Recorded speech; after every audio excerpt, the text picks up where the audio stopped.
Entitled Tourist tries to basically shut down town's fishing and lobstering livelihood. I'm on mobile, so please forgive any errors. This is my father's story, and it took place about 10 years ago.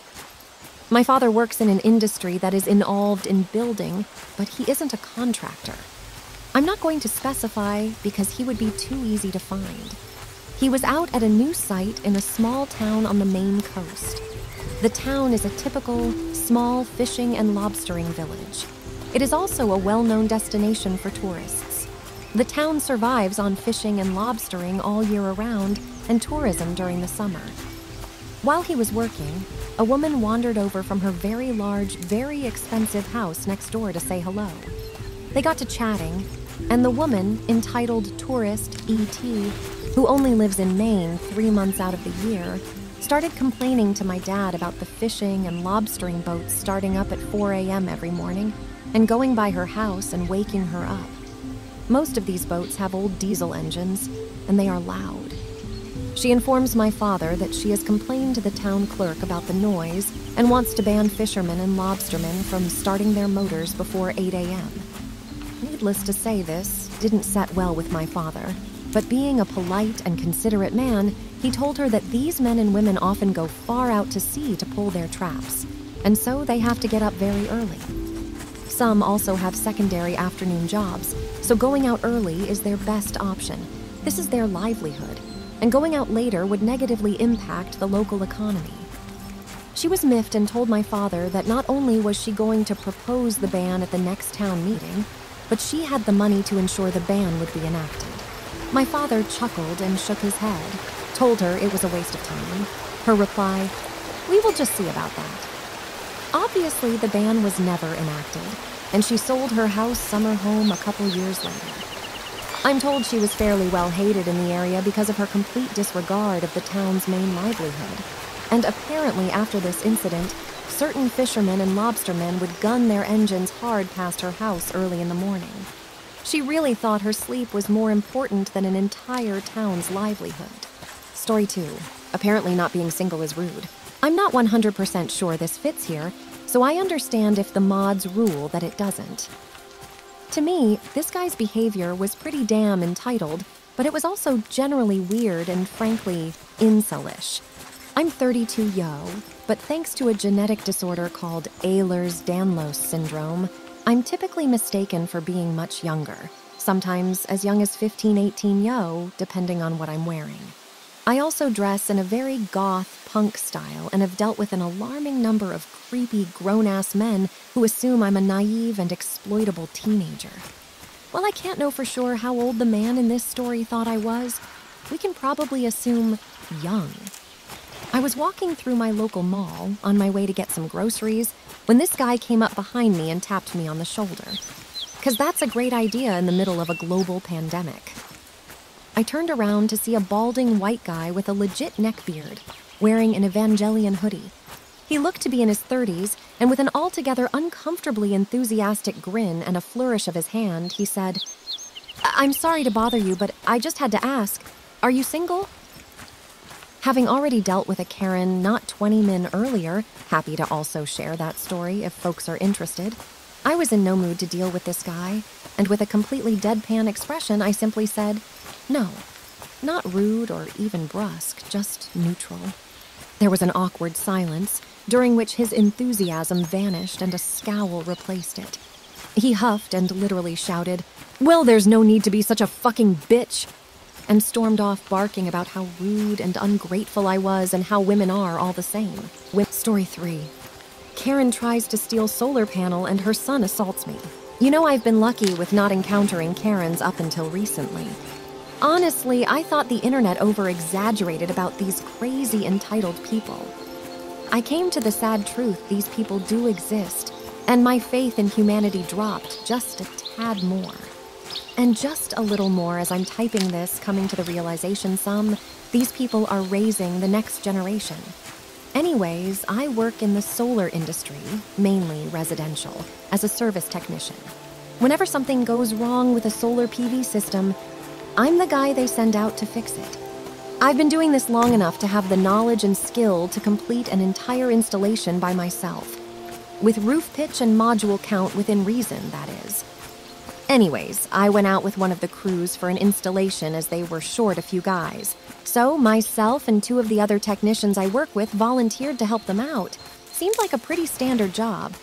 40+ panels, not a steep roof. Okay, we should be in and out timing permitting we're finished and back at the shop by 5 p.m. So we arrive at the house as what looked to be a pretty rich neighborhood. A homeowner greeted us and even offered to grab us all breakfast. It was a good day so far, so we set up an exclusion zone to prevent anyone from coming too close to the house as equipment, tools, etc. will fall off the roof. I'm on the ground working on building the electrical portion of the system. I've got my music playing, all is good. I've got myself in a good rhythm. I then noticed a child, could have been no older than 7, dart past the red tape we had put up and head toward a ladder to the roof and try to start playing on it. Like a human being with common sense, I ran over and told the kid he couldn't play on this, and that red tape was up so he couldn't get hurt. And the moment you've all been waiting for, Karen appears. Man, she had it all. The haircut, the sunglasses, and she had the worst spray tan I've personally seen. It's summer. People just go and get some sun. Damn. Karen, don't talk to my son like that. He just wants to play with your tools. Me. Ma'am, I can't allow him to play with our tools. I can't have him or yourself pass that red tape. We put it up for your safety. Karen, oh, he'll be fine. Just tell your workers to not drop anything. Me, who had just lost a couple brain cells from her response. I can tell them to not drop anything all day, but that doesn't exclude the fact accidents happen and we cannot risk anyone who is a non-worker to be hurt. Now please leave. This is an active work site. Karen, I can do as I please, and so can my son. We're friends with these people, and they let my son play in their yard. You should take a better direction at talking to potential customers, you know. Me. Ma'am, until I have site plans for an installation on your house, how I speak to you is not a concern I have. If I sound cross, I apologize, but I have now told you twice that I cannot have you pass that red tape. So I am asking once again, please take your son and leave before either of you get hurt. This is an active work site. She grabbed her child arms and stormed off, while also tearing off a section of the exclusion zone tape and storming over to her house 2 doors down. I stood by our trailer to take a breather and began chain smoking. I try not to get stressed out so much. Being my job is already stressful as it is, but I have 0 patience for people with no common sense, especially if they're a parent. A little while later, panels are prepped, roof is based out. For anyone who knows about solar installations, we used a rackless system instead of actual rails. We're now just finishing up the electrical before placing the panels into position. I'm running between the basement and the outside area. I get back to outside, punching in some wires when I hear one of my guys yelling from the roof. Hey kid, what are you doing? That immediately caught my attention as I thought the little kid had run past the exclusion zone tape once again. But my eyes caught a guy running down the road with a solar panel in tow. He thankfully wasn't very fast without he was holding the panel. I darted over to this kid with one of our solar panels and attempted to rip it from his hands, while simultaneously trying not to let it hit the ground. I was able to get my hands on it, but this kid actually put up a fight and tossed the solar panel that put me in an awkward position, and he landed a full-on punch to my chest. Not gonna lie, it did knock the wind out of me little. But I went into full self-defense mode. The kids wanted to take another shot at me since I didn't completely go down. I immediately put him on the ground without throwing any punches. I didn't know how old this kid was, and I didn't want to get into trouble for hitting a minor, but I wasn't about to let this kid continue to hit me. I'm thankful I have a little background in amateur MMA and a police officer dad and older brother who've taught me stuff over the years. So I had the kid down on the ground pinned, and out comes Karen running, screaming like a banshee. The typical, I'm calling the cops. And you just assaulted my son. I really asked myself if this was happening. Me. Your son was stealing a solar panel and punched me in the chest.